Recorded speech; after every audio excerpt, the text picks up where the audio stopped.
What is up going on, guys? It's Everyday Spartan. Today I wanted to continue my obstacle video tutorials and talk about the multi-rig, show you some footage of me doing multi-rig, talk about some of the muscles and workouts, and then just continue on to how you can implement this into your OCR training. I highly recommend you go check out my monkey bar video tutorial. I'm going to be referencing it multiple times in this video, and if you don't have monkey bars down already, then I highly recommend you go back and do so. But with that being said, I want to get into multi-rig and how you can prepare for it and train for it. So the first big thing about multi-rig is obviously, what are you training, how are you training? And again, this is very similar to monkey bars. So if you remember from my monkey bar video, we're pretty much going to follow this example. From that video, as you recall, I said some really good workouts to do are pull-ups, also rock climbing, and any kind of intermediate pull-up exercise if you can't quite do pull-ups. So this will include lat pull-downs, dead hangs, assisted pull-ups. So things like that are all going to be great exercises to do. The big note I'm going to make about the difference between monkey bars and multi-rig is monkey bars required a lot of back muscle. You were doing a lot of the motion by pulling bars to you and kind of swinging away from the bars.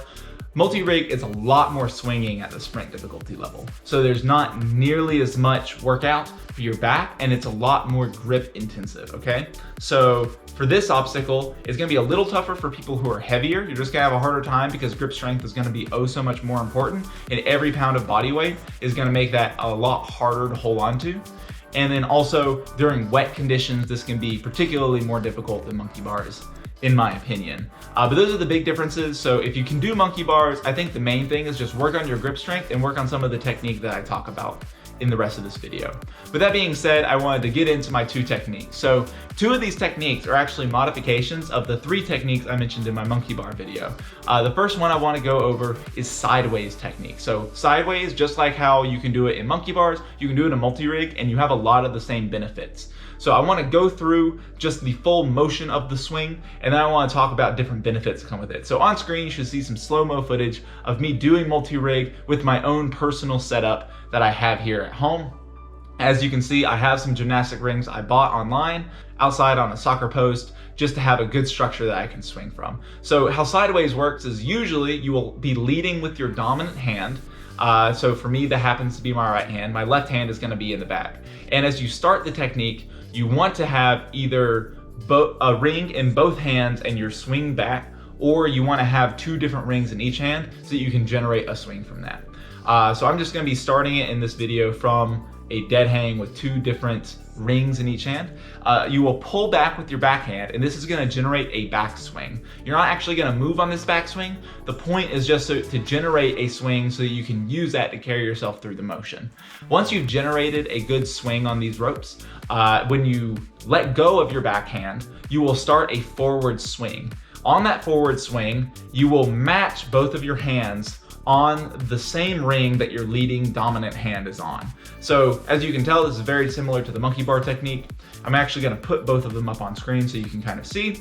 And then at the top of your swing, you will let go with your dominant hand and keep your non-dominant hand on the ring, and then you will grab the next ring. So as you will see, I now have a ring in each hand, and I'm back in the same position I was as when I started the previous ring before. So this is just a rinse and repeat. You pull back with your left hand, match your hands on the front swing, and at the top of your front swing, grab the next ring with your dominant hand.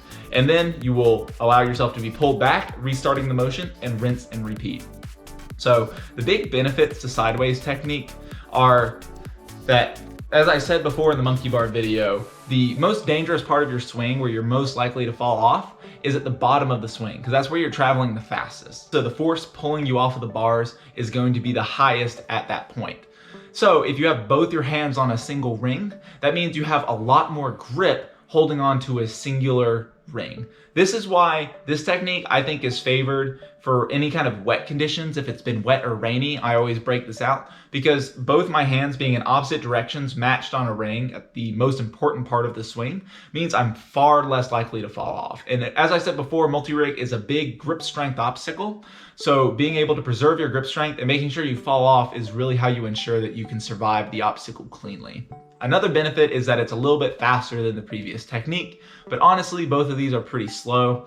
And then the big downside to this technique is it requires a bit more muscle. As you can tell, my arms are locked off. This is a climbing term for, as you can see, my elbows are at 90 degrees. So I'm actually engaging my biceps and back a fair bit right here so that I can keep my head closer to the rings, and they're shorter ways to grab. Because I'm not swinging as dramatically in sideways technique, I have to get a little extra help from my arms to pull me up so that I can reach the different rings. So particularly if you're shorter, this is going to be far more back intensive than if you have much longer arms. But I think it's a great technique. Pretty much it's what I default to anytime I go through an obstacle and I'm maybe feeling a little tired, like I might fall off. I just do this to be safe. Because like I said, it's all about keeping your grip on the rings so that you don't fall off on multi-rig. If you can do that and you make sure you keep the swing going, you will survive. And then I want to talk about Tarzan Swing. Okay, so Tarzan Swing, again, is from the monkey bar video. And that is where you are going to have one hand in front of the other. You will have another hand on a ring behind it, and you will generate a backswing. And on your front swing, instead of matching hands, you will swing forward and reach with your back hand to grab the front ring. So as you can see from this video on screen, this is the technique for modified version of Tarzan Swing from monkey bars that you can use on multi-rig. So very similar. Again, I'm going to put up both these videos on screen. As you can see, in one clip, you're literally just going to be swinging all the way down through the motion, and you're going to have one hand in front of the other and swing forward and grab with your other front hand. I think this is the most natural version of multi-rig that people see going through. This is probably the most common one you will see. So just going into a little bit more depth about the technique here, as you can see, you are generating a backswing still with your back hand, and then you are going to use your front hand to hold on to the ring as you swing forward. Instead of matching your hands like you would in the sideways technique, you are going to swing forward and have your back hand swap and grab the next ring ahead. This means your dominant hand is not always going to be in front. You're going to be swapping back and forth. Also notice the length of my arms. My arms are far more straight when I'm doing this technique. I don't have that bend in my elbows that is keeping me close to the bar. Because my swing is so large, I can just grab it with my next hand. So obviously some big benefits here are that because you aren't bending that arm, you're not using your biceps and back muscles nearly as much. You're using them close to none if you're smart about it, and it's all grip strength. This is a big plus if you are very tired and you just need to conserve energy, but you have confidence that your grip can hold out. The big downside with this technique, which is obviously the inverse to the sideways technique, is that your grip is not going to be nearly as secure. At the toughest part of the swing, you're going to be holding on with one arm, not two. And so particularly wet conditions can be harmful with this technique. So this technique I recommend very highly if you're later in the race and it's a dry conditions. I think that Tarzan Swing is optimal. On a personal workout that I do, I like to run a quarter mile and then do my own personal version of multi-rig that has 6 rings.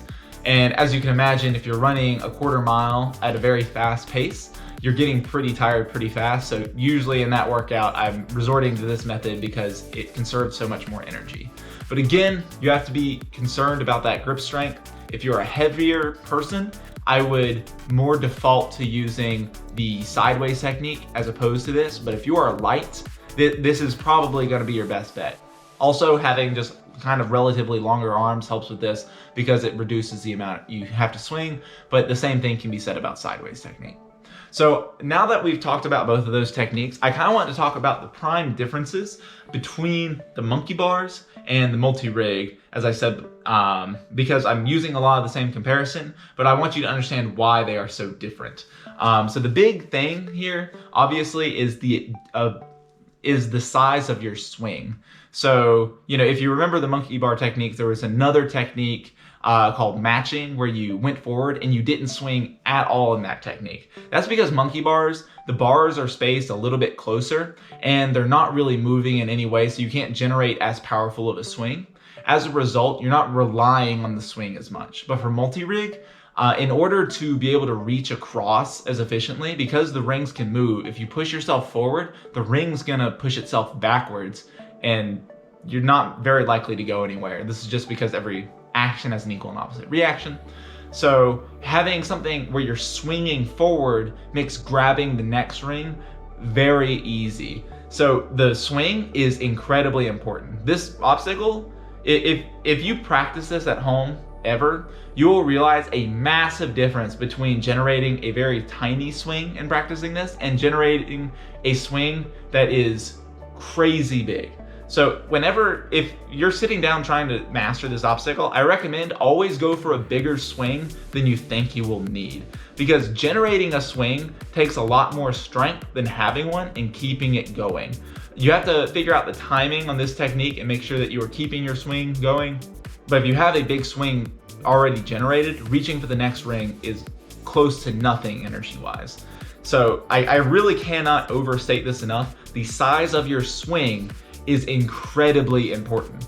If you find yourself where you're only holding one ring and you have no swing left, you will probably fall off of this obstacle. I will say that personally, I have never seen anyone finish this obstacle when they stalled out on their swing and they didn't have their hands on different rings. Having your hands on different rings is very helpful for generating momentum. If you have your hand only on one ring, you're not gonna be able to generate any momentum and you're gonna stall out. This is the same thing with the monkey bars. You're not gonna be able to generate enough swing to reach the next obstacle, and you're gonna basically be sitting there wasting your strength until you eventually fall off. It is possible to recover, but it is incredibly difficult. Again, I'm saying this an annoying amount of times because I really want this to sink in. The swing is the most important part of this obstacle, okay?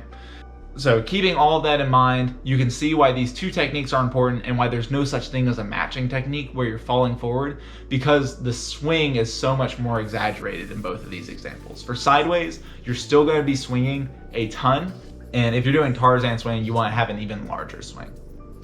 All right, so I hope that was useful. As a note, in the description of this video, you will find an Amazon link to the gymnastic rings that I used in this video and the ones that I use at home. This is not a sponsored video. I just did a lot of research, and these were the rings that I thought were the best middle ground between being expensive but also being a fair quality such that I could use them. I'm sure if you get other rings, you'll have a fine time, but these are the ones that I personally have used. And if you want to practice this obstacle, really the only way to do that, other than just getting stronger and kind of learning the techniques from watching the video, is to sit down and get yourself a multi-rig. And unfortunately, that can be, a little bit of time. Even buying just 2 pairs of these rings is going to help you a lot for training. So I hope you guys learned something. If you enjoyed the video, please consider subscribing. I'm going to be making more obstacle training videos at a later date to cover a bunch of different obstacles. We're gonna finally move away from some of the upper body obstacles, moving to things like carries and whatnot. So I hope you guys enjoyed, and I will see you in another video.